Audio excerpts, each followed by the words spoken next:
السماء زينة، يقال انظر إلى السماء بالليل وإلى جمال السماء.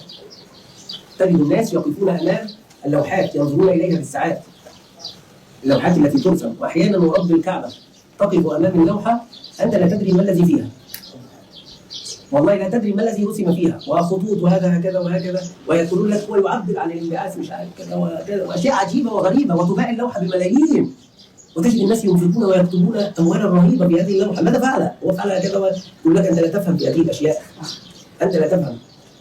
الله عز وجل جعل لنا لوحة عظيمة وهي السماء، ودعانا للنظر إليها ليلا لنتأمل ولنتفكر ولنتدبر، نعمل عبادة التدبر، فهي زينة.